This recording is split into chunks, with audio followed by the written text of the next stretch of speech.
Bienvenue à tous, vous êtes sur le fauteuil rouge. Passion, précision, innovation, telle sera la trinité essentielle de cette rencontre avec un invité atypique, Robert Bourgi, personnage historique qui a traversé les 50 dernières années aux côtés de l'Afrique et de la France. Bonsoir Robert Bourgi. Bonjour Monsieur Morgan. Merci d'avoir accepté notre invitation aujourd'hui. C'est un plaisir pour moi. Alors, j'ai envie de vous dire, vous avez hérité d'un nom, Bourgi, mais vous vous êtes très rapidement fabriqué un prénom, Robert, et même plusieurs surnoms. Pourquoi, après 50 ans de vie dans l'ombre, aujourd'hui, avoir décidé de déclassifier vos archives? À 80 ans, quelque temps avant mes 80 ans, j'avais décidé de livrer ma vie à l'opinion publique, nationale et internationale. Dire ce que j'ai fait. C'est mon capital, j'en fais ce que je veux. Et je l'ai fait en homme libre. Je suis un homme libre, je l'ai toujours été. D'accord.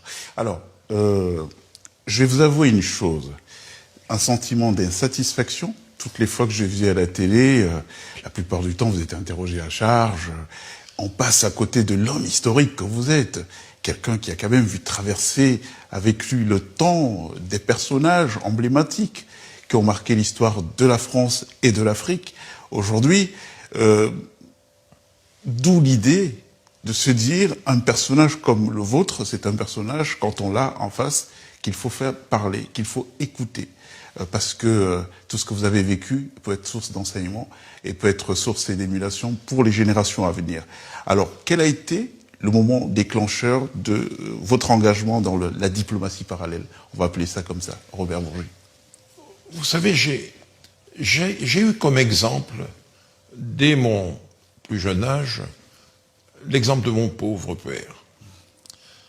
Papa, à ses 40 ans, 30-40 ans, s'est mêlé à la politique sénégalaise. Et ensuite, après la guerre, la Seconde Guerre mondiale, ayant fait la connaissance de Jacques Foccart, il s'est mêlé à la vie politique française, en étant un des financiers du Rassemblement du peuple français, le RPF, créé en 1947 par le général de Gaulle. Et gamin, avec mon frère aîné Albert, dont je ne louerai jamais assez la sagesse et l'expérience, et nous avons vu papa naviguer dans le milieu politique sénégalais et dans le milieu politique français. Entre 1947 et 1958, la traversée du désert du général de Gaulle, nous avons vu Jacques Foccart. Et en 1954-1955, à l'hôtel de la Croix du Sud à Dakar, papa nous avait demandé, à Albert et à moi, de l'accompagner à l'hôtel de la Croix du Sud. C'était le meilleur hôtel de Dakar. D'accord. Et mon frère aîné Albert, mon aîné de 3 ans, lui avait dit « Mais on y va pourquoi, papa ?» Il a dit « On va voir monsieur Foccart ». C'était Foccart. Papa ne parlait pas le français, mais on savait qui c'était, Foccart. Il venait souvent à la maison. Et là-bas, nous avions été mis en face d'un homme que papa appelait avant la rencontre Pompidou, Pompidou. Et c'était monsieur Pompidou, qui était directeur de chez Rothschild et qui revenait d'une mission en Mauritanie, les minerais et tout, et nous avons vu pour la première fois monsieur Georges Pompidou, que j'ai revu par la suite en 1979, en 1968-69, j'étais membre des CDR, c'était les événements de mai 68, l'après le général de Gaulle, et là, j'ai été mis en face du général de Gaulle, de monsieur Pompidou, par Jacques Foccart. Et Jacques Foccart dit au candidat Pompidou, candidat à la présidence de la République, à la succession du général, il lui a dit « C'est le fils de notre ami Bourgi. » « Ah bon, vous savez, j'ai bien connu votre père. » Et c'est là que qu'a commencé, si vous voulez, mon initiation à la vie politique française. Justement, vous parlez de cette initiation, de cette personne qui vous a mis le pied à l'étrier. Quelle a été votre première mission officieuse ou confidentielle? Est-ce que vous en souvenez ou pas? Il y a un point de départ. Bon, j'ai parlé de la poignée de main échangée avec M. Pompidou en 69, 68, 69. Mais le point de départ, c'est un courrier qu'il y a eu, premier courrier épistolaire entre M. Chirac, qui venait de quitter Matignon et de quitter M. Giscard d'Estaing, et moi-même. Je lui avais fait un courrier à la demande de M. Focard, il m'avait répondu, et je l'avais rencontré en 1976. Il avait un bureau, place du Palais Bourbon. Avec M. Focard, je suis allé lui rendre visite.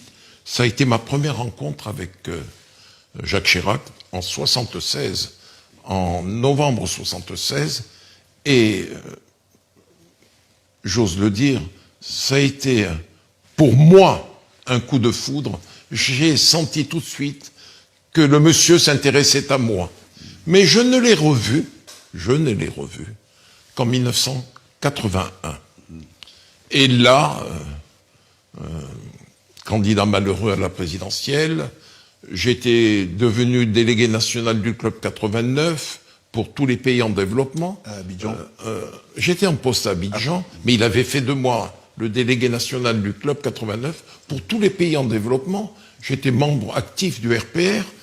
Et là, au cours d'un entretien à la mairie de Paris, Jacques Chirac, faisant allusion au financement du RPF et des leaders politiques de la droite, le général et M. Pompidou, m'avait demandé, vu les relations que j'avais avec mes compatriotes libanais en Côte d'Ivoire, fortunés, il m'avait dit, est-ce que vous pourriez, comme l'avait fait votre père, d'après ce que m'avait dit Jacques Focard, est-ce que vous pourriez éventuellement m'aider à financer mon action politique? Je lui ai dit, monsieur le maire, je ne l'ai jamais appelé monsieur le Premier ministre, je lui ai dit, je suis à votre disposition et je crois que j'ai la possibilité d'amener les Libanais à vous aider, parce qu'ils sont tous fondamentalement gaullistes, et pour eux, vous êtes l'incarnation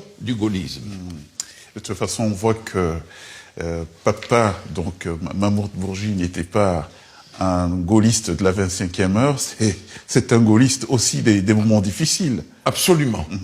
Papa était, au début de la guerre, en 1940, le malheureux, il avait suivi les chefs religieux sénégalais et les hommes politiques de l'époque, Lamine Gueye. Il avait suivi De Gaulle, mais sans savoir qui était De Gaulle. Je vous ai entendu parler de Jacques Chirac tout à l'heure. J'ai ressenti comme une pointe d'émotion, quelque chose de l'ordre de la tendresse dans votre voix. Vous en avez vu passer, hein, des hommes politiques en France, Chirac, Giscard, Mitterrand, Sarkozy. Quel est l'homme politique français, hein, dans le microcosme politique français, qui vous a le plus marqué? Il y a un homme que je classerai à part, qui est pour nous au plus profond de notre cœur, c'est Jacques Focard. C'était l'ami de papa, l'ami de maman et l'ami de la famille. Il est hors norme. Mais celui pour lequel j'éprouve le plus grand respect, la plus grande affection, et voire même le mot que vous avez utilisé, de la tendresse, c'est Jacques Chirac.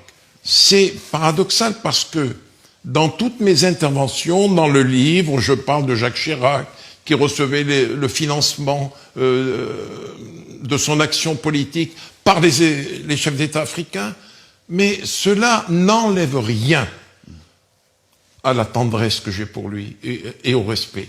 À telle enseigne, monsieur, que souvent, après son retour vers la maison du Père, je vais au cimetière Montparnasse avec ma femme. Pas tout le temps, mais souvent, et je brûle de l'encens sur sa tombe. Et dans le secret de tout le monde, Je le dis parce que vous me posez la question, et je voudrais rétablir une vérité. Oui, j'ai parlé de Jacques Chirac, du financement de son action politique, mais ça n'était pas le premier. Jacques Foccart, dans ses mémoires, voir le tome 5, La mort, la fin du gaullisme, page 74 à 81, il parle du financement politique par les Africains. Il cite l'ambassadeur de France en Côte d'Ivoire, Jacques-Raphaël Lègue, qui a apporté une contribution financière du président Houphouët-Boigny à M. Pompidou. Jacques Chirac n'innovait pas. Il était dans la continuité de ce qui se faisait. Le président Mitterrand aussi a profité du financement politique par les chefs d'État africains. Il n'est que de voir les ouvrages de ses collaborateurs. Voilà. Votre proximité avec Nicolas Sarkozy n'est pas un secret, tout le monde la connaît. Qu'est-ce qu'il avait de plus, Jacques Chirac, pour qu'il soit la personnalité qui emporte de loin votre adhésion? D'abord, il y avait la différence d'âge. Et Jacques Chirac, monsieur, ne m'a jamais refusé un service. Il a fait de moi, en 1981, son mandataire pour l'élection présidentielle. En Côte d'Ivoire, il y avait plus de 100 000 Français à l'époque. C'est moi qui l'ai désigné comme mandataire pour l'élection présidentielle. Cela se sait pas, mais je le dis, haut et fort. Et il m'a toujours ouvert sa porte, à Matignon, à la mairie de Paris, et il m'a rendu 1001 services. Et j'ai la chance d'être interviewé par un ressortissant africain. Combien de fois ai-je demandé à M. Chirac, Premier ministre, ai-je demandé à Chirac, maire de Paris, ai-je demandé à Jacques Chirac, président de la République, des services pour mes frères africains?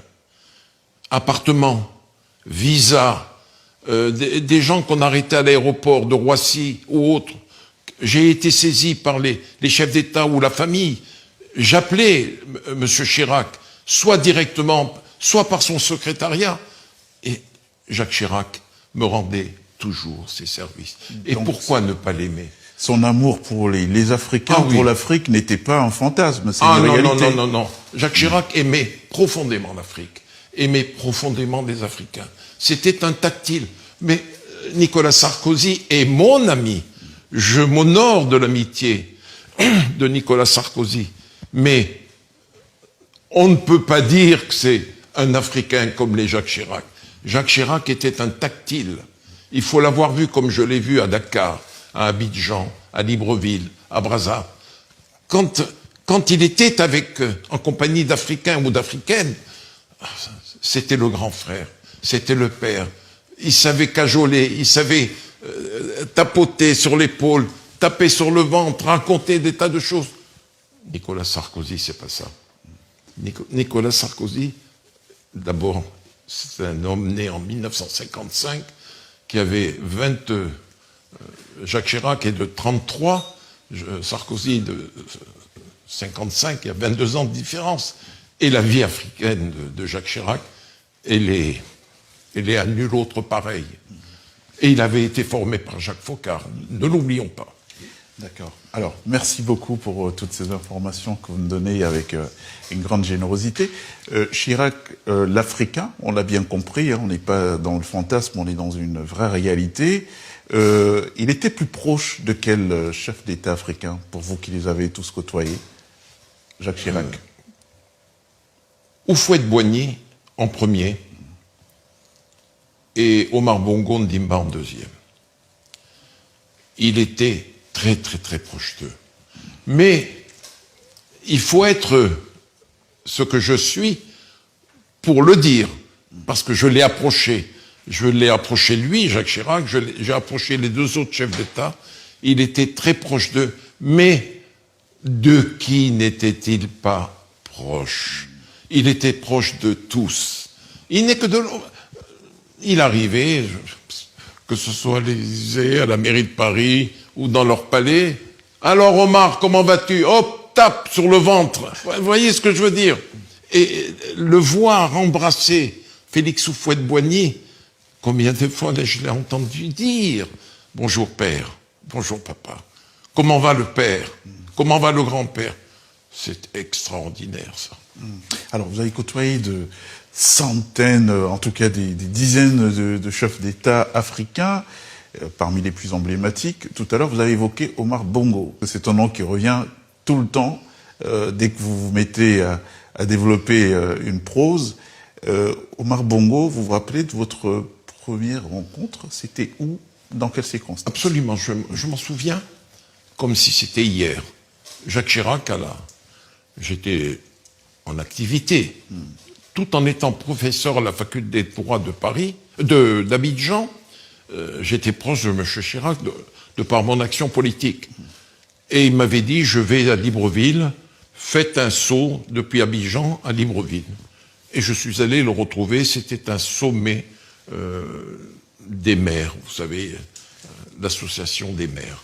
Il était le président. Des maires francophones. Des maires francophones.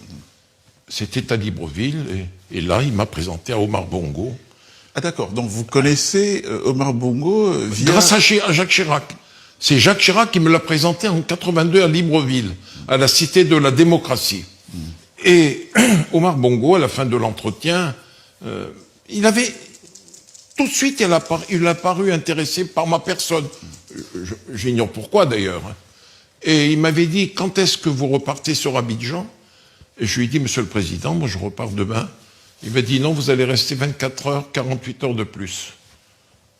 Et je lui ai dit, mais vous savez, j'ai les comptes à rendre à la faculté de droit d'Abidjan. Il m'a dit, je m'en occupe.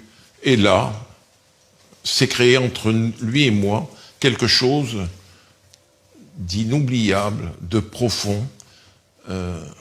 Il m'avait demandé de l'appeler papa, et lui m'appelait fiston.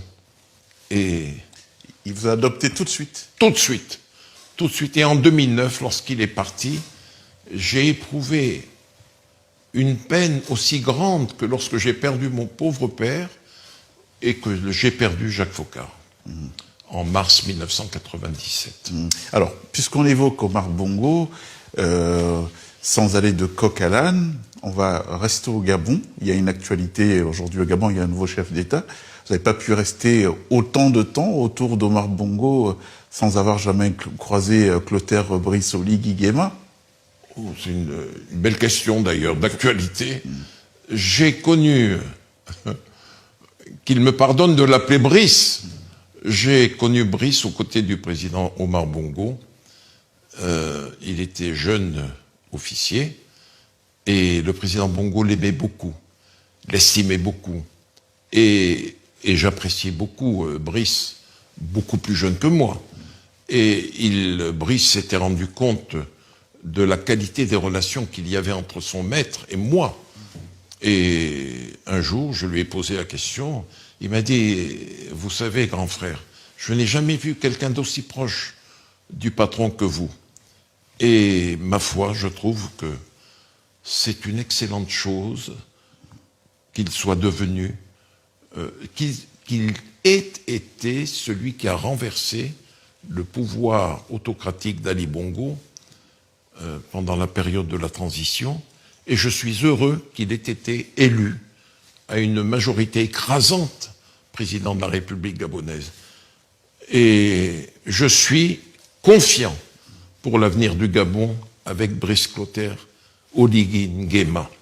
Je suis très confiant. Alors, vous le voyez souvent, vous voyez des qualités en lui, des qualités de futur leader, bien qu'il soit à l'époque un homme en tenue, donc tout en réserve? Non, vous savez, je l'ai revu une seule fois. À Dakar, il y a 2 ans, il était président de la transition, il était passé par Dakar, et le président Macky Sall, dont j'étais le conseiller officieux, m'avait dit, il serait bon que tu rencontres ton jeune frère Brice, qui sera de passage à Dakar. Et j'ai revu Brice à Dakar.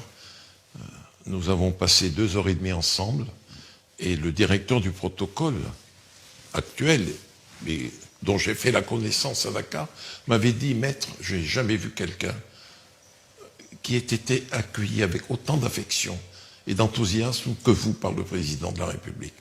Je lui ai dit, c'est normal, nous avons grandi ensemble. Moi en âge, lui en tempérament. Et je suis confiant pour le Gabon. C'est un homme, d'abord, qui a eu pour maître Omar Bongo Ondimba, qui a été formé par Omar Bongo Ondimba, et il aime profondément son pays, et les Gabonais le savent bien. L'élection présidentielle, j'ai entendu dire qu'il y avait eu le trafic, vous savez, on avait triché, c'est faux. C'est faux. Le plébiscite est réel. Le plébiscite est réel, il y a une adhésion du peuple à Brice Clotaire Oligui Nguema, et il faut aller le voir. Moi, je me tiens au courant quotidiennement de ce qui se passe au Gabon. Il va dans les quartiers, comme on dit, il joue au foot avec les uns, il danse avec les autres, il a créé des emplois pour les jeunes, les taximans, et tout et tout. Non, mais c'est un gars qui va réussir. Et le Gabon va retrouver ses lettres de noblesse. Et regardez le score fait par ses opposants à la présidentielle. C'est d'un ridicule.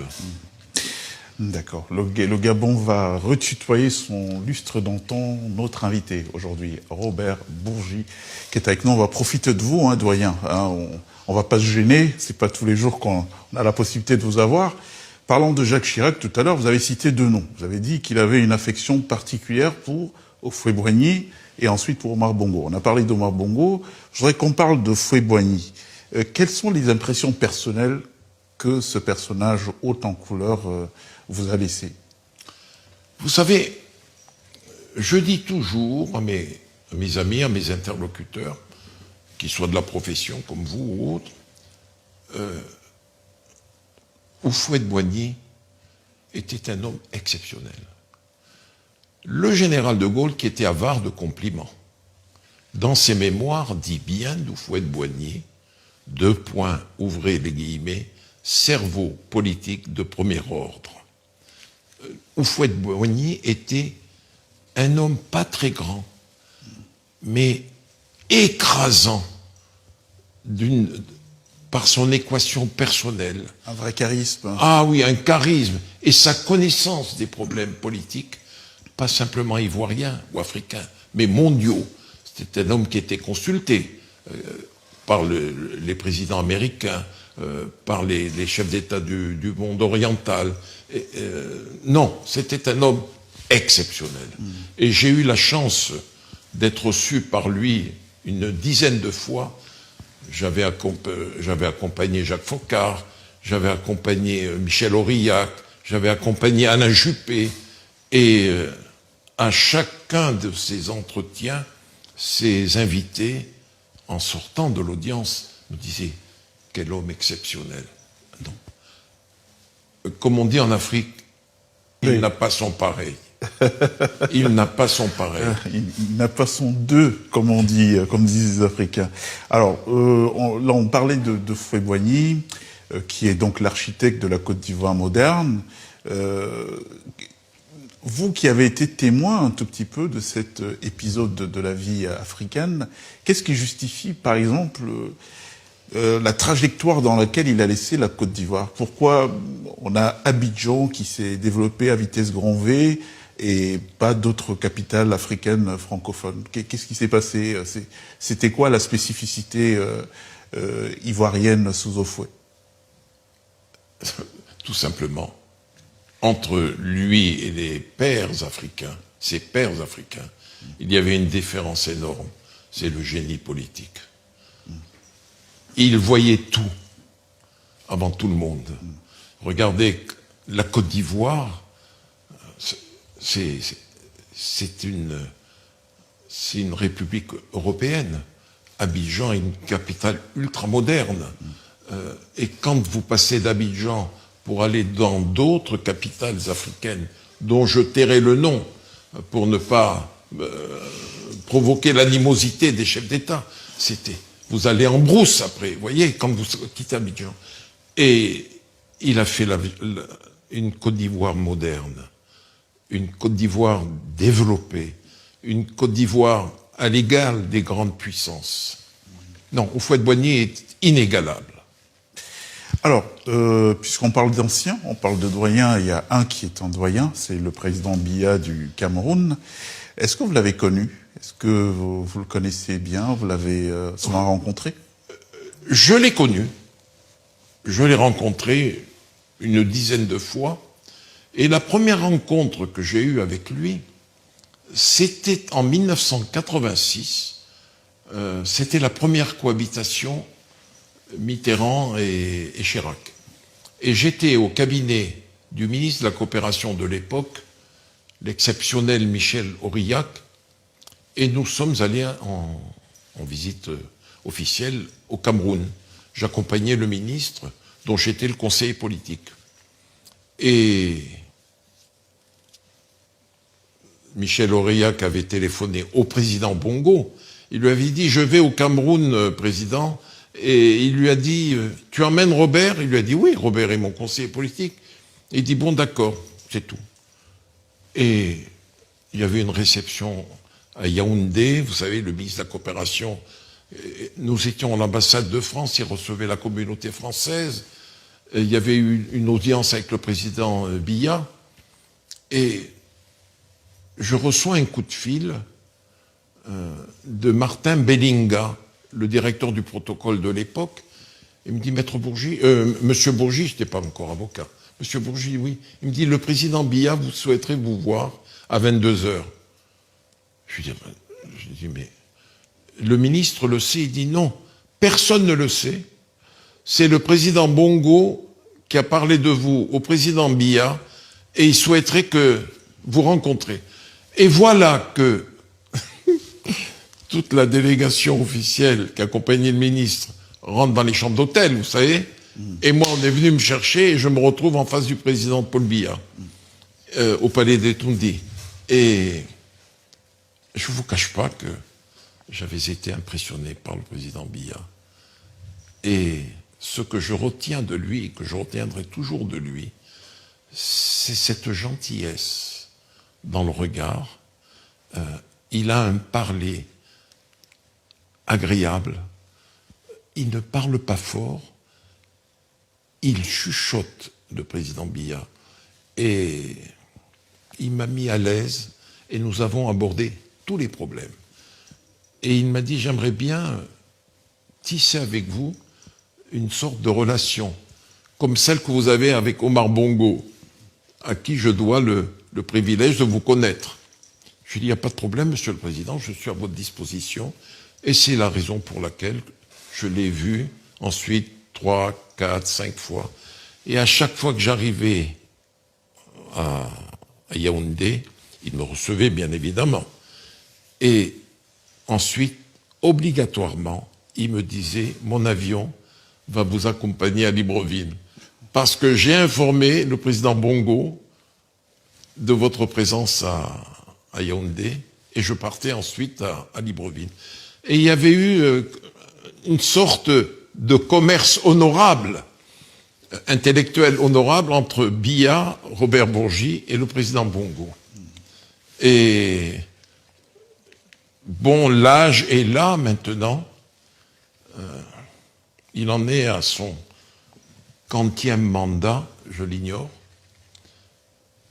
Il est nonagénaire. Le voilà candidat à une nouvelle présidentielle. C'est un peu choquant. C'est un peu choquant parce que l'âge est là. Mais je me pose la question, Morgane. Lui, parti, est-ce que le Cameroun va être en bonne santé? Justement, je m'apprête à vous poser la question. Quel avenir pour le Cameroun après Paul Biya? D'ailleurs, vous avez connu, avant de nous répondre à cette question, vous avez connu Amadou Ahidjo bien avant. J'ai connu Ahidjo par la volonté de M. Focard. J'ai rencontré le président Ahidjo à Grasse, où il avait une maison, avant ma soutenance de thèse. J'ai soutenu ma thèse de doctorat d'État en 78 et j'ai rencontré le président Ahidjo en 77 à Grasse. Et je vous cache pas, j'avais été impressionné. C'est pas Biya, mais c'était la sagesse africaine venue du fond des âges. Vous voyez, gentil et tout. Et ensuite, il m'a dit, j'aimerais bien que vous me rendiez visite à Yaoundé. Et c'est Samuel Eboua, son plus proche collaborateur, qui avait organisé mon voyage à Yaoundé. Et il y a quelque chose qui m'avait marqué, c'est qu'il grillait cigarette sur cigarette et... Ah, c'était un gros fumeur. Ah ouais, c'est un fumeur. Il grillait cigarette sur cigarette, c'était assez impressionnant. Et une autre fois je l'ai vu, c'était la période du Ramadan. La période du Ramadan, et j'avais commis un pieux mensonge. Je lui avais dit que je faisais le Ramadan. C'est faux, je ne faisais pas le Ramadan. Ce qui fait que je mourais de faim. Lui, c'est un vrai musulman. D'accord, vous par correction. Par correction. Un pieux mensonge, j'ai dit. Et voilà, les 3 fois où j'ai vu le président Ahidjo, lui aussi était impressionnant. Cette génération d'hommes d'État était assez impressionnante. Vous avez ressenti du patriotisme à la mort de son pays chez lui? Il était à Dakar quand il est parti, oui. Ahidjo. Il était à Dakar. Et j'avais été peiné parce que la manière dont il a quitté le pouvoir, forcé par certaines personnes. Qu'est-ce qui s'est passé, justement? Puisque, doyen, qu'on se le dise, on a dit qu'on se disait tout aujourd'hui. Vous qui êtes témoin de l'histoire, on a entendu tellement de versions. Il aurait été trompé sur son état de santé pour lui tordre la main dans le dos. Que s'est-il passé? Écoutez, j'ai parlé. Pourquoi Ahidjo est parti du pouvoir? Je me suis posé la question. Et j'ai posé la question au meilleur des exégètes, c'est-à-dire Jacques Foccart.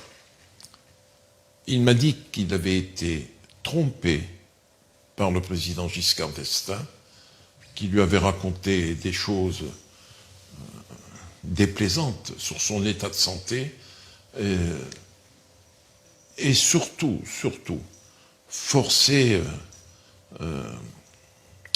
par certains groupes de pression, vous voyez.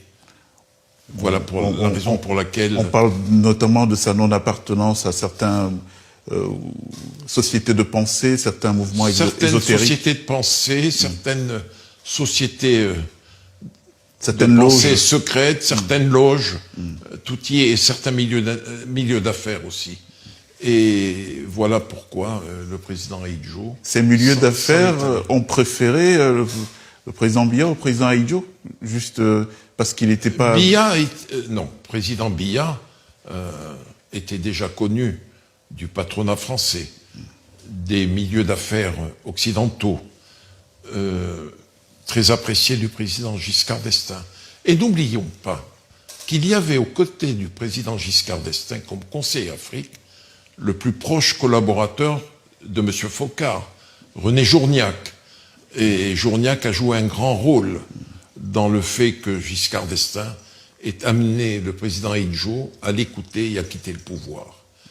Et c'est pour ça que je vous ai dit que le meilleur des exégètes, c'est-à-dire Jacques Foccart, m'avait dit la vérité, le fond des choses. Le fond des choses. Et pour vous, c'était une bonne ou une mauvaise chose pour l'histoire du Cameroun?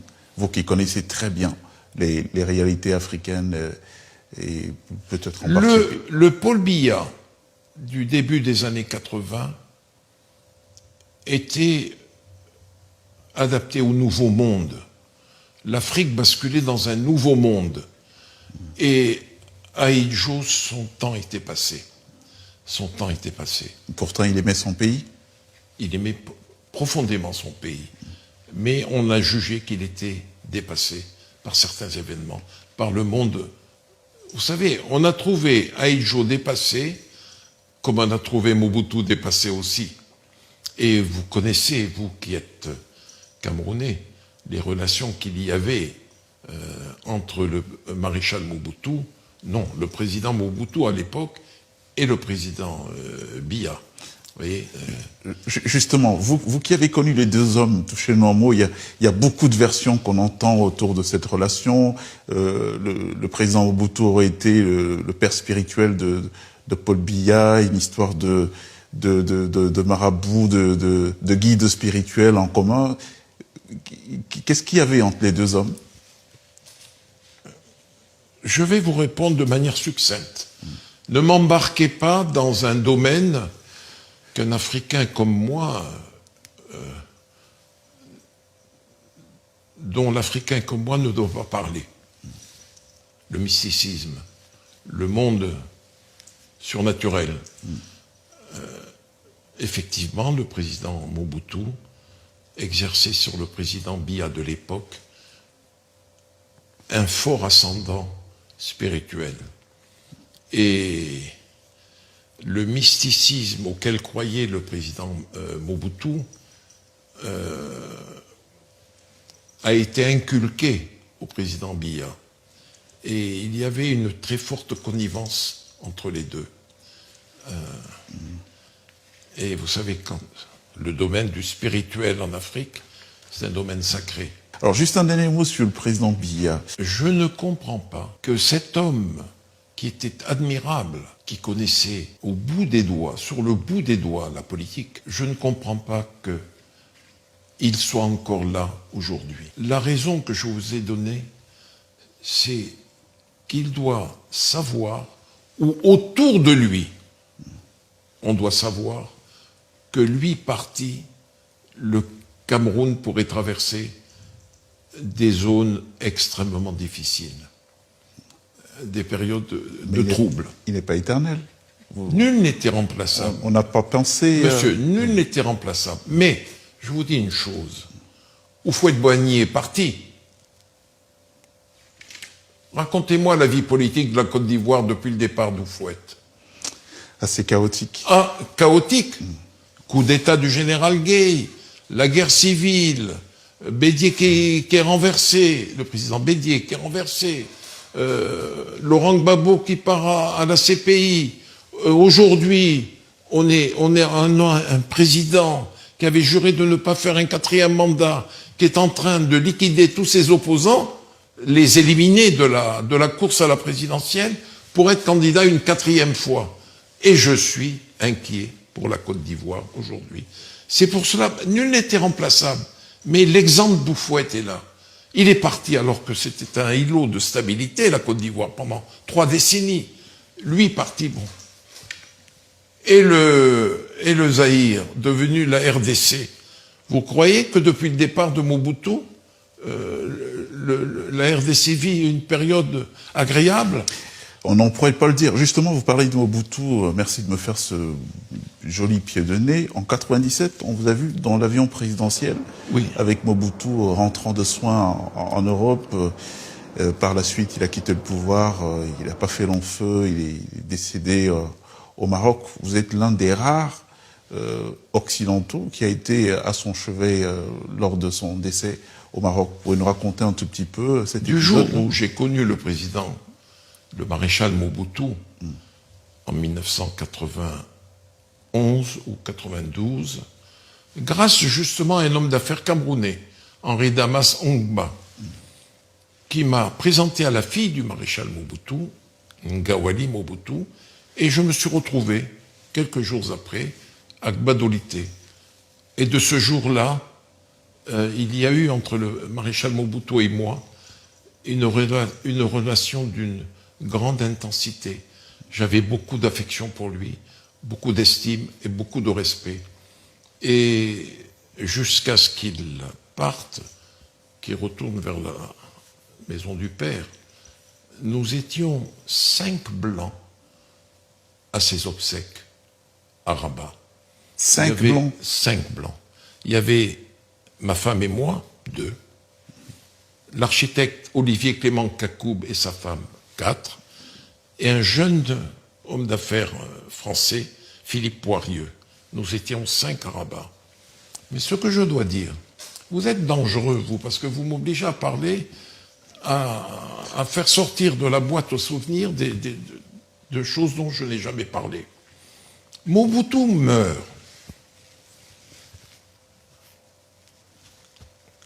Que Dieu l'ait en sa sainte le le président Chirac m'appelle, je dis bien m'appelle. Il me dit, qu'est-ce que vous comptez faire, Robert? Je dis, moi je vais aux obsèques à Rabat. Surtout pas. Non. Je lui dis, monsieur le président, mais c'est une plaisanterie. Ah oui, vous savez, je réagis très vite. Je suis très nerveux. Je lui dis, monsieur le président, vous n'y pensez pas. Je vais à Rabat. Je vais avec ma femme à Rabat. Et j'ai suggéré à l'ambassadeur Fernand Vibaud, qui avait remplacé Jacques Foccart à l'Élysée, vous voyez, comme conseiller personnel. J'ai suggéré à l'ambassadeur Fernand Vibaud de faire envoyer une couronne de votre part. Il m'a dit, surtout pas. Pas, je ne manifesterai pas. Et vous n'y allez pas. Je lui ai dit, monsieur le président, fermez-moi la porte de l'Élysée. Moi, je vais à Rabat. Et je suis allé à Rabat. Et pourquoi tous ces gens lui ont tourné le dos? Comment on passe d'un... Il n'y a pas que la France qui lui avait tourné le dos. Les Américains lui avaient tourné le dos. Les Anglais lui avaient tourné le dos. Alors qu'il avait servi leurs intérêts personnels et politiques. Pauvre maréchal Mobutu. Et c'était quoi son crime, le péché capital pour lequel... Parce qu'il passait pour un satrape, alors que je l'ai vu personnellement rendre les plus grands services à nos hommes politiques français. Et comment se fait-il que le Maroc soit le pays qui accueille toujours tous ceux qui tombent en disgrâce et dont on ne veut plus nulle part? C'est pas le seul chef d'État africain à avoir finalement trouvé refuge au Maroc. Parce que je ne suis pas un proche de la monarchie marocaine. Il y a à la tête du royaume marocain des hommes d'une grande humanité, d'une grande magnanimité, qui respectent la parole sacrée du Coran. Le roi Mohamed V, Hassan II et Mohamed VI, aujourd'hui.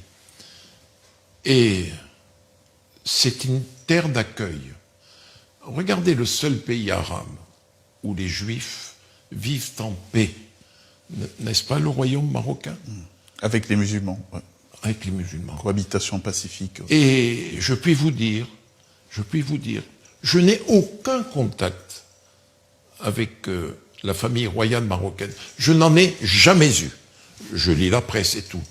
Mais je puis vous dire que le roi Hassan II, que Dieu l'ait en sa sainte garde, a été extraordinaire de gentillesse avec le maréchal Mobutu pendant sa maladie. Et le roi Hassan II, comme le roi Mohamed VI aujourd'hui, sont d'une générosité avec la famille du maréchal Mobutu qui réside à Rabat. Jusqu'à présent. Jusqu'à présent. Cela doit être dit et su. Alors, jusqu'à présent. Je ne sais pas s'il faille appeler ça de l'ingratitude, mais au regard de ce que nous enseigne l'histoire, en tout cas, c'est... Je voudrais ajouter quelque chose aussi. Oui. Comme ils le sont aujourd'hui vis-à-vis d'autres hommes politiques, comme le président Macky Sall aujourd'hui, qui a élu domicile à Marrakech. Ils sont extraordinaires de générosité, de droiture, d'élégance morale avec lui. Alors, justement, au regard de tout ce que vous venez de décrire, quel conseil donneriez-vous aux nouveaux dirigeants africains aujourd'hui? Est-ce que c'est une équation gagnante, finalement, de taper dans la caisse et d'embarquer tout l'argent dans les paradis fiscaux?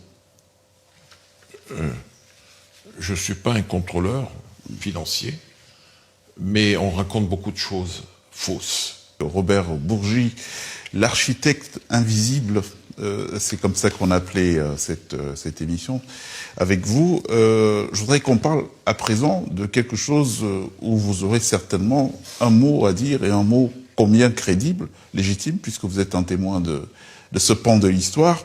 C'est les accords secrets post-coloniaux entre la France et l'Afrique. Quelle est la vérité sur les contenus de ces accords secrets? Qu'est-ce qu'il y avait dedans? C'est les accords de défense. le général de Gaulle avait demandé à Jacques Foccart de maintenir toutes ces nouvelles républiques africaines dans le giron de la France. Vous allez les rassurer, Foccart, on va élaborer des accords de défense qu'on va signer avec eux, vous leur garantirez leur maintien au pouvoir, et nous allons nous assurer de nos intérêts dans le pétrole, dans le gaz, dans les minerais, et c'est tout. De ne pas manquer des matières premières stratégiques. D'où la naissance de ce terme de France-Afrique. Et c'est le côté sombre de la France-Afrique, où la France a exploité outrageusement les richesses naturelles des pays africains aux dépens des populations africaines, en maintenant un pouvoir politique totalement soumis à l'impérium français, d'où la France-Afrique, et je l'ai vécu de très près, je l'ai vu faire, et c'est pour cela que je salue véritablement aujourd'hui, et je le fais sans cesse depuis 2011, je salue sans cesse l'apparition d'un nouveau personnel politique en Afrique. Je n'ai jamais critiqué les coups d'État militaires s'ils sont survenus au Mali, au Burkina Faso, au Niger et en Guinée. C'est qu'il était temps que cela se fasse, parce que le peuple lui-même n'est pas en mesure d'aller contre le pouvoir. Ça ne pouvait être que les militaires. Et ils sont là, et il ne sera pas impossible que d'autres pays suivent la même voie. Alors, l'apparition de régimes militaires. Alors, autre chose, parlons toujours de ces accords postcoloniaux. Le sol et le sous-sol de l'Afrique appartient à la France. Vous êtes au courant de ce chapitre dans les accords coloniaux ou pas? Absolument. Un jour, j'étais chez M. Foccart et je discutais, je suis curieux, vous savez. Il me dit, vous savez, Robert, ne touchez jamais aux matières stratégiques, pétrole, uranium, minerais. C'est un monde extrêmement dangereux. C'est une sorte de mafia. Une sorte de mafia qui régit tout ce monde-là. Dixit Foccart. Une sorte de mafia qui régit tout ce monde-là. Ne touchez jamais aux matières premières stratégiques. Je me suis bien gardé de le faire. D'où le fait que je n'ai jamais été je n'ai jamais eu affaire à la justice. Impliqué. Alors, il y a des dirigeants africains, Robert Bourgi, qui témoignent qu'ils ont été enrôlés de force dans des sociétés secrètes du type franc-maçonnerie et que ces dernières leur empêchaient tout acte de bonté vis-à-vis de leur pays, vis-à-vis de leur peuple. Pourquoi la maçonnerie est source est composée de bâtisseurs en Europe et puis en Afrique c'est que de la jouissance? La franc-maçonnerie est très courante au niveau des chefs d'État africains. Pas mal d'hommes politiques africains sont francs-maçons. Pas tous, mais pas mal. Et il est évident que, d'après ce que j'en sais, je ne suis pas franc-maçon. Souvent, on m'a soupçonné d'être franc-maçon. Je ne le suis pas. Et je sais que la franc-maçonnerie française, puissante en Afrique, agit pour le compte des dirigeants et pas pour le compte du peuple. Pour le compte des dirigeants et pas pour le compte du peuple. Parce que souvent, les chefs d'État africains sont les grands maîtres de la franc-maçonnerie dans leur pays. Sassou, au Gabon pareil, et dans d'autres pays aussi. Et avec la bénédiction des loges mères en France ou pas? Absolument. Absolument. Alors c'est quoi? Une volonté de ne jamais voir l'Afrique émerger? Qu'est-ce que ça cache? Si d'un côté on bâtit, de l'autre côté... Moi j'ai une chose à vous dire, monsieur. la réaction de la jeunesse africaine, d'une nouvelle élite africaine, contre l'ancienne forme de domination coloniale est une chose heureuse. Elle est la bienvenue. Il ne faut pas que ça cesse. Il faut que l'on sache en France qu'on ne peut plus avoir les relations incestueuses que l'on a eues avec l'Afrique comme auparavant. Les choses doivent changer. D'où aujourd'hui l'affaiblissement des positions françaises en Afrique et l'apparition de nouveaux partenaires, Russes, Turquie, Chine, Amérique, Brésil. Les BRICS, en gros. Voilà. Et la France n'est plus en mesure de lutter. Elle n'a plus les moyens financiers. Le général de Gaulle avait fait croire au monde que la France était une grande puissance. C'est une puissance nucléaire, certes, mais aujourd'hui, une puissance économique de premier rang, non. La France n'a plus les moyens. Alors, on va parler de Denis Sassou Nguesso. C'est le président du Congo-Brazzaville. C'est quelqu'un que vous connaissez bien. Quel type d'homme est-il? Et qui voyez-vous prendre le relais au Congo-Brazzaville après lui?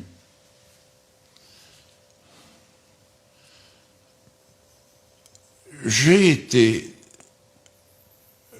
toujours la plus grande amitié pour Sassou Nguesso, l'affection pour lui, l'estime. Mais je dois dire que depuis 2011 et mes déclarations sur le financement politique par les chefs d'État africains des hommes politiques français, il ne m'a plus adressé la parole. Il vous en veut? Je ne l'ai plus vu, Denis Sassou Nguesso. C'est le seul chef d'État qui m'appelait chef. Je lui ai dit, mais Denis, pourquoi tu m'appelles chef? Il me dit, ah, quand il y a Robert Bourgi, c'est lui le chef. Je n'ai plus vu Denis depuis 2011. Je le considérais comme un frère aîné. Il a quelques années de plus que moi. J'ai beaucoup d'amitié pour lui. Mais ce que je ne comprends pas, c'est que le président Sassou Nguesso n'ouvre pas les fenêtres en politique, ne fasse pas rentrer un air nouveau, un air frais, un air pas vicié, et fasse participer ses opposants à la gestion de la chose publique. Et je crois que quelque part, il m'en veut de l'avoir dit dans certaines interviews, comme je le dis aujourd'hui. Bien sûr, autour de lui, on va regarder l'émission. On va lui dire agnani, agnagna, agnani, agnagna, encore Robert Bourgi. Bon, voilà.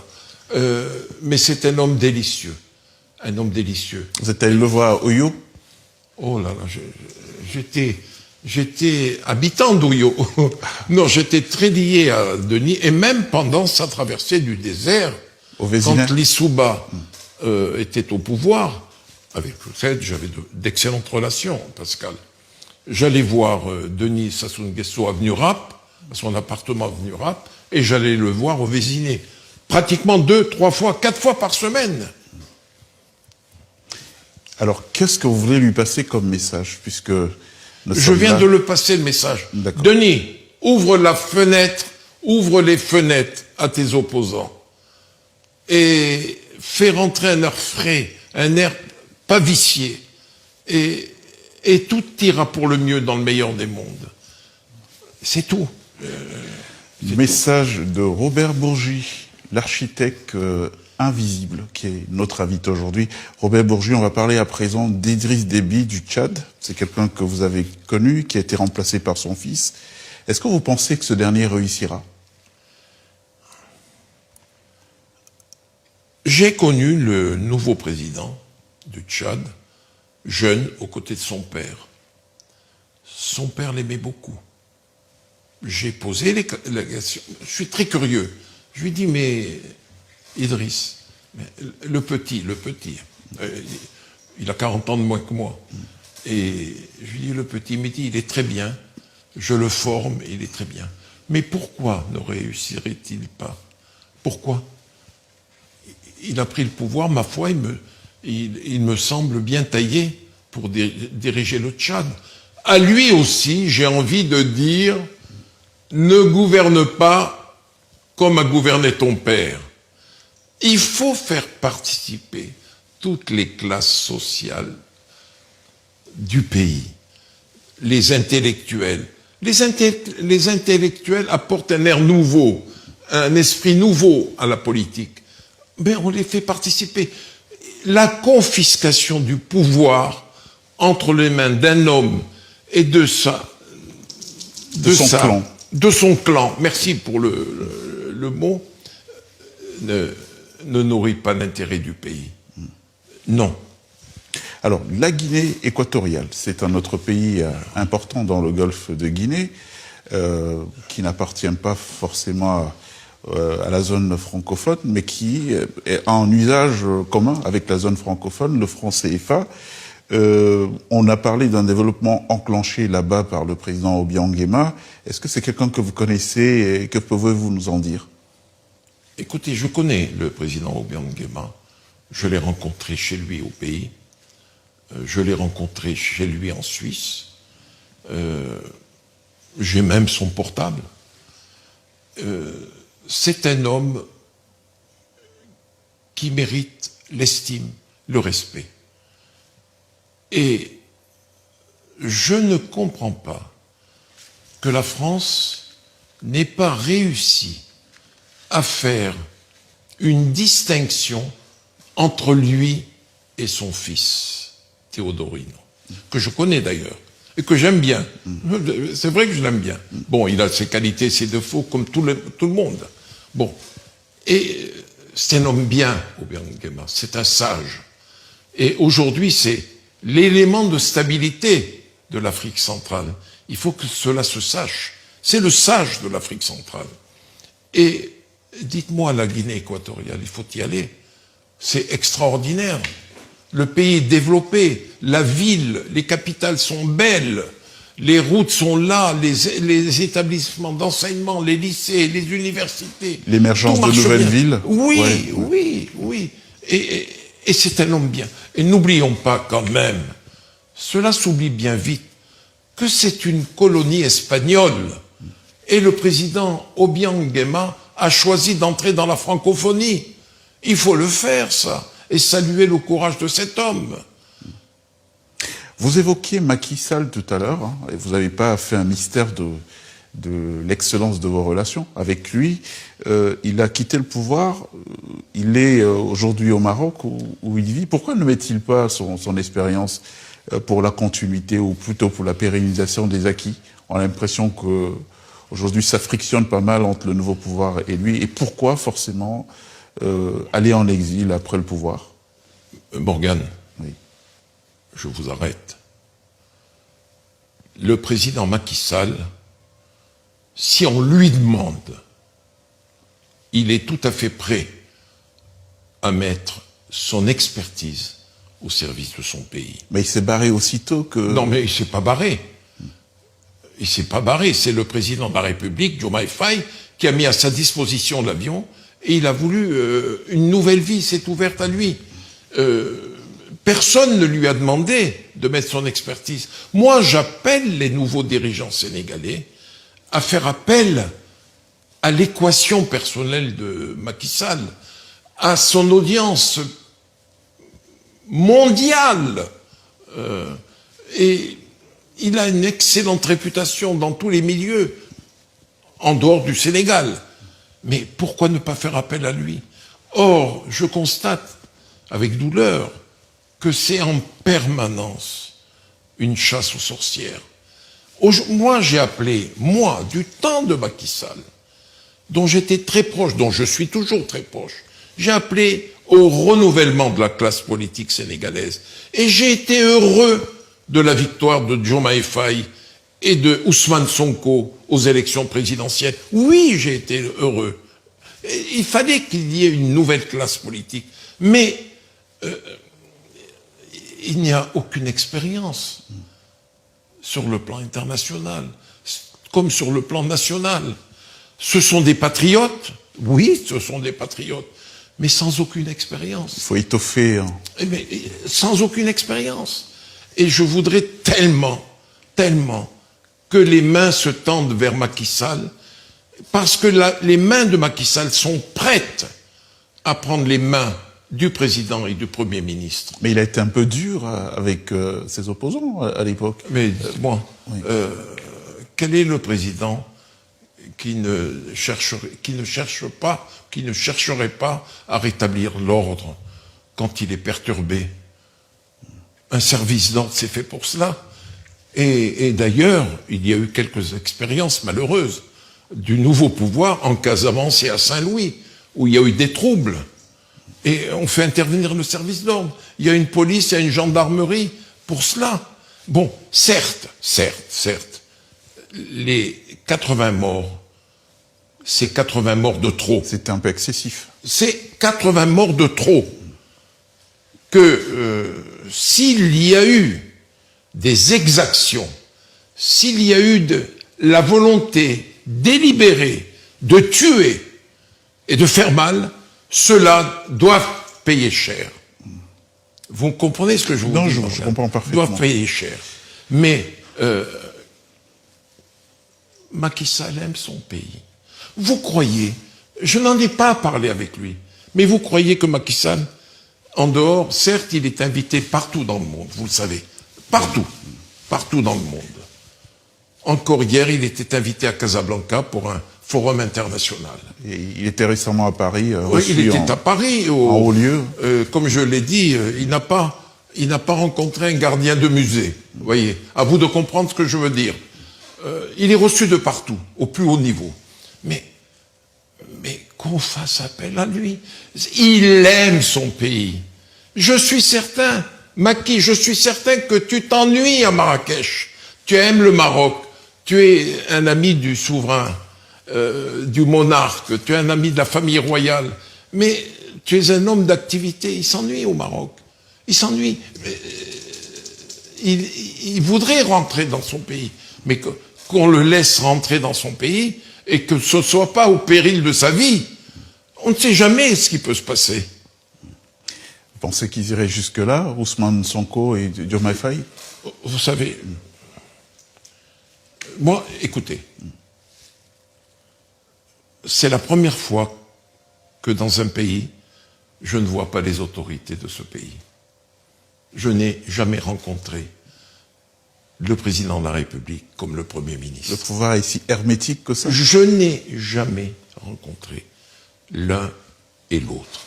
Le président de la République m'a écrit une lettre excessivement gentille, chaleureuse, lorsque je lui ai fait parvenir mes mémoires. J'ai fait la même chose dans la direction du Premier ministre. Je n'ai reçu aucune réponse. Parce qu'on doit lui dire, sans doute, « Ah, attention, il est l'ami de Macky Sall, il est toujours avec Macky Sall. » Mais dites-moi, j'étais avec Abdou Diouf. Abdou Diouf ne m'a pas fait le reproche de travailler avec Abdoulaye Wade. Abdoulaye Wade ne m'a pas fait le reproche de travailler avec Macky Sall. Mais Macky Sall demain apprendrait que j'ai vu Ousmane Sonko, que j'ai vu le président de la République, qui m'ont chargé de telle ou telle chose dans le domaine de la diplomatie parallèle. Vous croyez que Macky Sall m'en voudrait? Non, il ne m'en voudrait pas. Parce qu'il est habité par l'intelligence et l'amour de son pays. Alors, parmi tout le florilège de personnalités comme nous avons évoqué tout à l'heure, de chefs d'État africains de premier plan, quel est celui qui vous a le plus impressionné intellectuellement?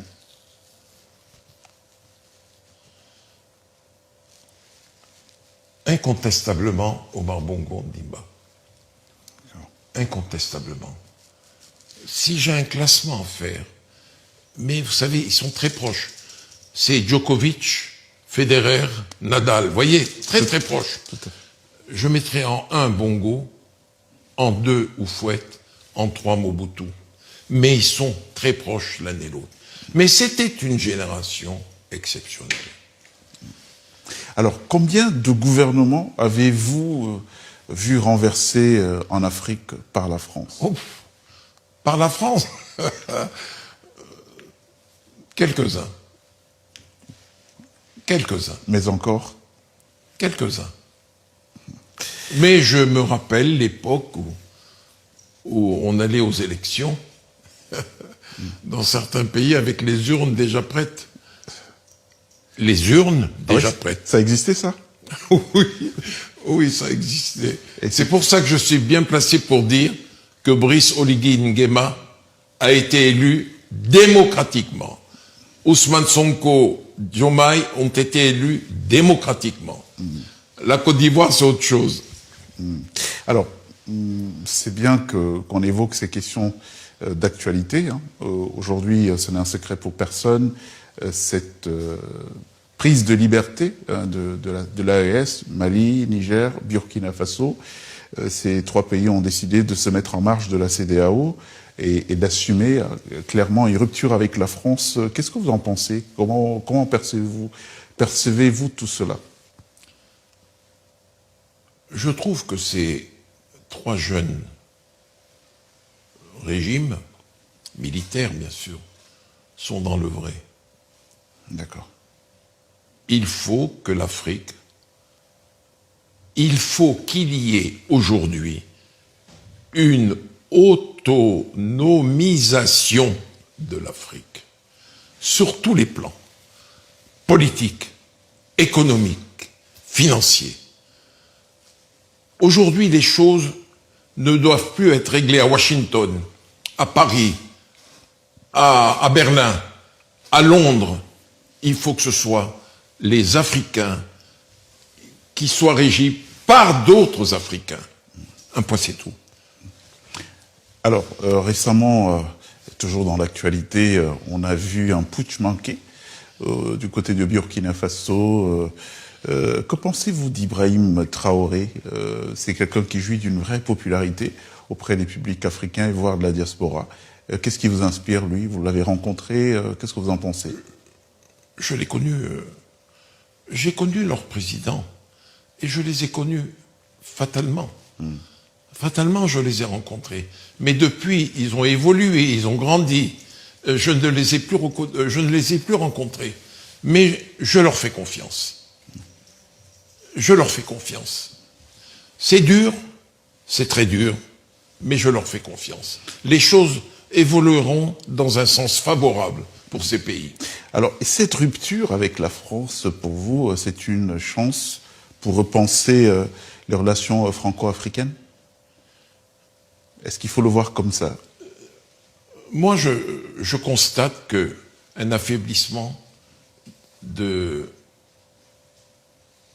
l'autorité française en Afrique, les relations que j'ai connues, qui ont été mises en place au lendemain des indépendances, n'étaient pas des relations viables, parce qu'elles n'étaient pas sur la longue durée au service des populations, en faveur des populations. Et de toute façon, les choses ne reviendront plus comme avant. Il faut que la France accepte de partager sa présence en Afrique. Avant, c'était primus inter pares. Aujourd'hui, ça n'est plus possible. Il faut qu'elle accepte d'être un partenaire comme les autres. Gagnant-gagnant. Aujourd'hui, le primat colonial du passé ne peut plus passer aujourd'hui. C'est impossible avec les nouvelles élites, avec la nouvelle génération, avec la nouvelle jeunesse africaine. Quand vous pensez qu'au Sénégal, il y a 65% de jeunes de moins de 30 ans. Non mais enfin, c'est énorme, c'est énorme. Alors, on va franchir une frontière, en l'occurrence celle du Burkina et de la Côte d'Ivoire, pour évoquer le cas ivoirien qui est aussi présent dans l'actualité. On a aperçu Tidjane Thiam à Paris hier, Tidjane Thiam qui a été retoqué des candidats potentiels à l'élection présidentielle. Comment vous voyez les choses de ce côté, vous qui êtes un bon connaisseur et un visiteur du soir du couple Ouattara et Dominique? J'ai été un visiteur du soir, j'ai été l'ami d'Alassane. Qu'est-ce qui s'est passé? Je voudrais consulter un grand marabout pour me dire ce qui s'est passé. Pour que Alassane Ouattara m'ait fermé l'accès de la Côte d'Ivoire. Je vois quelquefois sa femme, je l'aperçois au restaurant. On fréquente des restaurants communs, le Streza, le Flandrin. Elle a toujours été très agréable avec moi. Elle est restée la même que j'ai connue. Et lui, fini. Mais moi, j'ai une chose à vous dire. Et je le répète sans cesse. Je suis inquiet pour la Côte d'Ivoire. Voilà un homme qui s'appelle Alassane Ouattara. Un homme intelligent. Un homme qui a du prestige. Un homme qui a été formé par Houphouët-Boigny. Choisi par Houphouët-Boigny. Comment cet homme, dont tout le monde sait qu'il n'est pas d'origine scandinave, dont tout le monde sait qu'il est d'origine voltaïque puis burkinabé, comment cet homme peut se permettre de dire que Tidiane Thiam n'est pas ivoirien? Un homme dont le père a été ministre d'Houphouët-Boigny, un homme qui est le filleul de Papa Houphouët, un homme qui a grandi à la maison du père, c'est-à-dire d'Houphouët-Boigny. Comment cet homme, tout d'un coup, n'est plus ivoirien? Non mais enfin, on est dans quel monde? On est dans quel monde? Mais Alassane, je m'adresse à lui, tu oublies que tu as... Bédier t'a combattu au nom de l'ivoirité. Henri Conan Bédier t'a combattu au nom de l'ivoirité. J'ai été à tes côtés. Villepin était à tes côtés pour te défendre.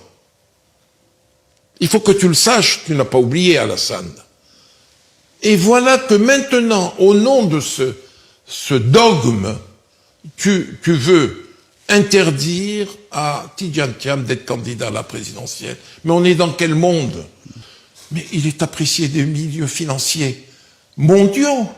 Il était dirigeant d'une grande banque suisse.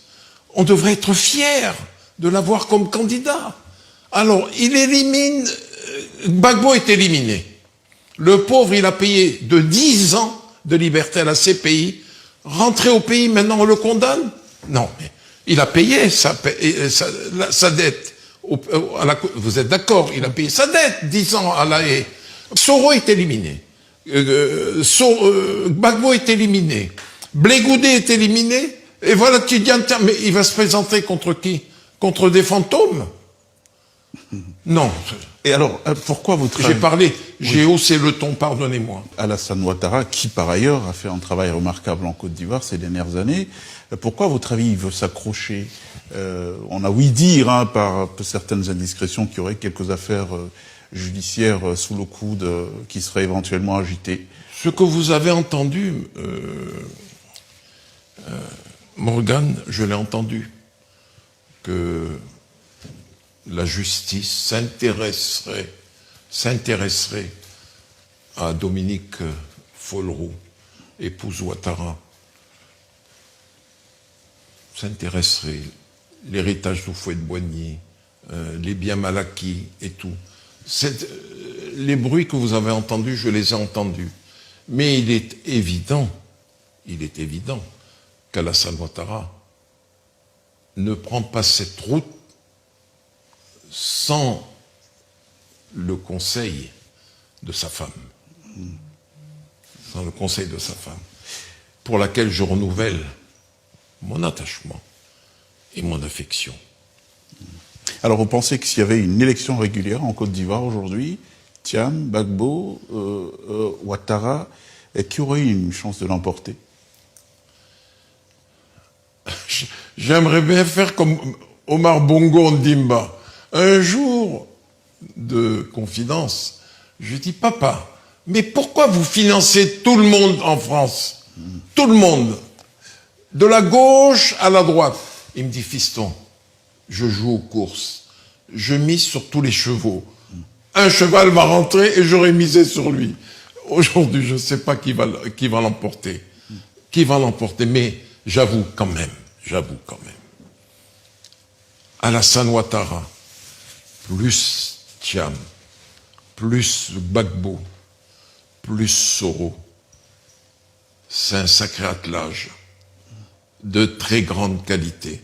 Je regrette simplement que cette course n'ait pas lieu et que si cette course a lieu, que les règles soient faussées. Je le regrette simplement, pour ce pays que j'aime tant. Alors, vous avez bien connu la coopération française. Si vous devriez écrire aujourd'hui une lettre au président de la France sur le futur des relations avec l'Afrique, qu'est-ce que vous mentionnerez en quelques mots, puisqu'on touche à la fin de notre entretien? Je lui donnerai le conseil suivant. Monsieur le Président de la République, faites comme Jacques Chirac, faites comme Sarkozy, prenez votre avion et allez discuter avec ces gens-là. Vous connaissez l'arbre à palabres en Afrique. Moi, j'aurais pris, au moment de la crise avec le Niger, au moment de la crise avec le Mali, même maintenant avec le Burkina, je prends mon avion, je prépare mon entretien et je vais voir ces chefs. Chez eux, sous leur ciel, et je dors chez eux. Et on discute. Rien n'empêche cela. Je suis certain qu'avec l'intelligence qui l'habite,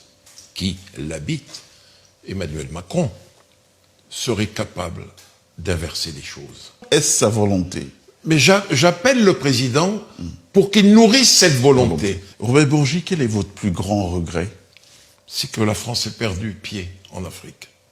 Et votre plus grande fierté? D'avoir été appelé par Omar Bongo dans tous les cénacles.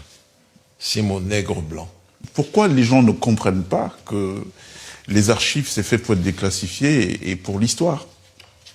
Monsieur Morgan, tout à l'heure, au début de votre propos, il y a eu un mot que vous avez prononcé, c'est doyen.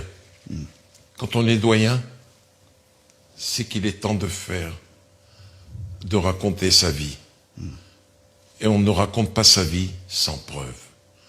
C'est pour cela qu'en parcourant mes mémoires, vous verrez qu'il y a des écrits, des documents qui prouvent que tout ce que je dis est fondé sur la vérité. J'ai eu cette chance d'être placé au carrefour de tant de choses, de tant d'hommes, de tant de situations, que pour moi c'est une richesse que je me dois de partager au soir de ma vie avec les générations actuelles et les générations futures. Mais un seul mot que je dirai à mes jeunes frères africains, à mes petits-fils africains, ne comptez que sur vous-même. Pas un sou ne doit aller dans la direction du financement des partis politiques étrangers.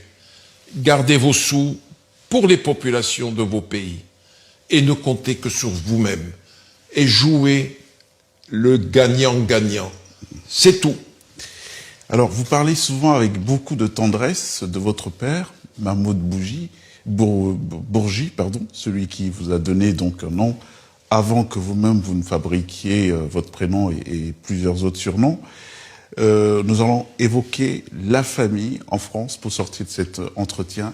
Et pour cela, nous allons accueillir ici notre chroniqueuse Mireille Moguena pour vous interroger sur la question de la famille actuellement en France. Bonjour Monsieur Bourgi. Vous qui êtes témoin de cette France, de cette Afrique en mutation, que pouvez-vous nous dire de la famille, des placements abusifs de l'ASE?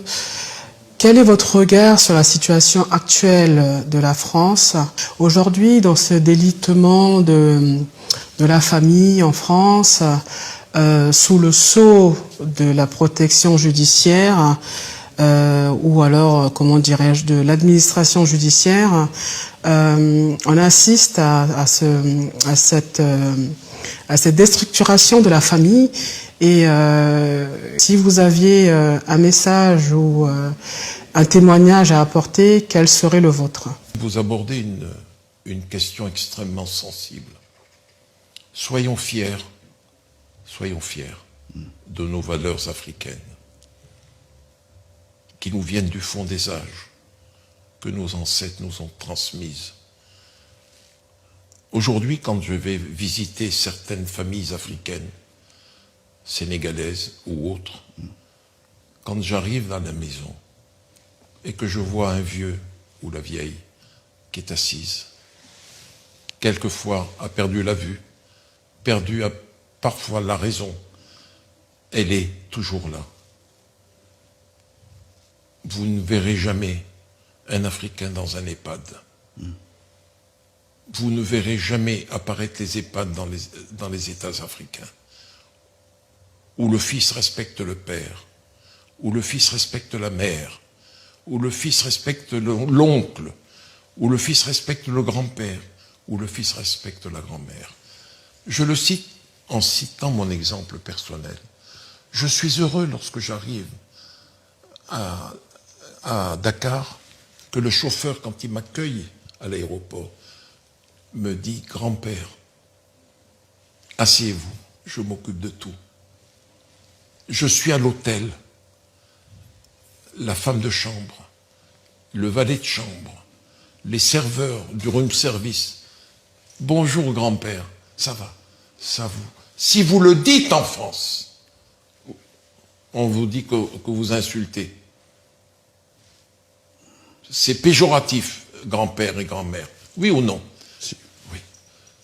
En 2003 en France, Morgane, il y a eu la canicule. Il y a eu 15 000 morts en France. 15 000 morts. En Italie, il y en a eu 2.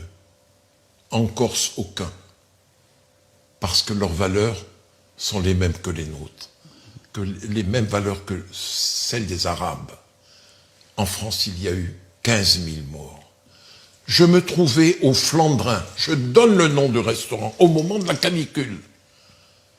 À côté de moi, il y avait un couple qui parlait entre eux. Il disait, j'ai dit qu'on était en vacances.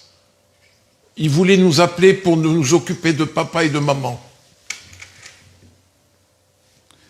J'ai payé ma note, Morgane, et je suis parti écœuré. Ça, vous ne l'entendrez jamais en Afrique. Et la preuve, on a vu que vous avez développé des liens très fusionnels, même avec vos propres enfants. Dernière question, Robert Bourgi. Que souhaitez-vous que l'histoire retienne de vous? Je suis heureux d'être né en Afrique. Je suis heureux de ne jamais avoir quitté d'une manière ou d'une autre l'Afrique et les Africains. Je regrette quelquefois que ma tâche ait été mal comprise.